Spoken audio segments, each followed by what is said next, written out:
আমার সাথে ফ্রেন্ডশিপ করবে? কেন? এমনি। এক সময় তাদের একসাথে দেখা মানেই ছিল প্রেম, রোম্যান্স আর ছুটে চলা এক জাদুকরী স্বপ্ন। আর আজ 10 বছর পর সেই স্বপ্ন আবারও ফিরে এসেছে বাস্তবে। একসময় তারা ছিলেন টলিউডের সবচেয়ে চর্চিত রোম্যান্টিক জুটি, দেব ও শুভশ্রী, যাদের রসায়ন একসময় পর্দা কাঁপিয়েছিল, যাদের প্রেম, বিচ্ছেদ আর দূরত্ব হয়ে উঠেছিল হাজারো গুঞ্জনের গল্প। এবার সেই দুই তারকা ফিরে এলেন একই সাথে একই মঞ্চে।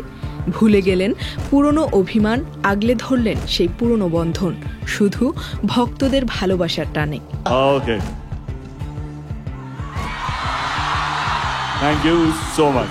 চ্যালেঞ্জ, পরাঞ্জয় জলিয়ারে, রোমিও, খোকাবাবু, একটার পর একটা হিট সিনেমা, যা সাক্ষী ছিল তাদের প্রেমের, আবেগের এবং অনস্ক্রিন ম্যাজিকের।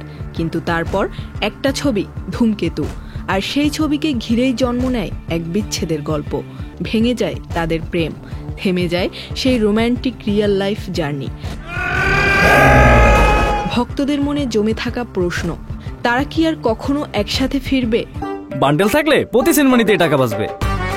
বিকাশ সেনমানি বান্ডেল কিনে জিতুন প্রতি লেনদেনে। কলকাতার নজরুল মঞ্চে সেই প্রশ্নের উত্তর মিলল।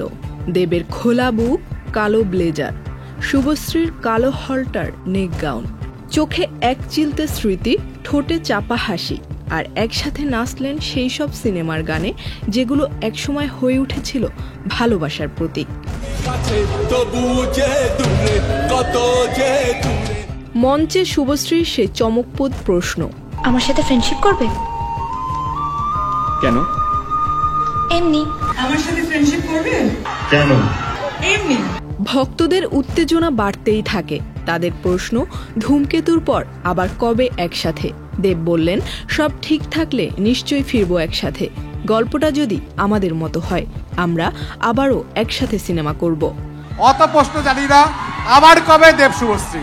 ছবি হবে, কিন্তু যেই ছবিটা আমাদের সামনে 2025 14 আগস্ট এটা রিলিজ হচ্ছে, ধূমকেতু, সেইটা হিট হলে আমরা কেউ নিজেদেরকে আটকাতে পারবো না। ফ্ল্যাশের ঝলক, দর্শকের উল্লাস আর আবেগে মঞ্চে ফিরে এলো এক হারিয়ে যাওয়া সময়। ভালোবাসা থেমে যেতে পারে, হারিয়ে যেতে পারে পথ, কিন্তু ফিরে আসে ঠিক এমন এক জাদুকরী মুহূর্তে, যেখানে নাচ, গান আর স্মৃতির মাঝে আবারও জোড়া লাগে ভাঙা গল্প। আর সেই গল্পই হয় ইতিহাস।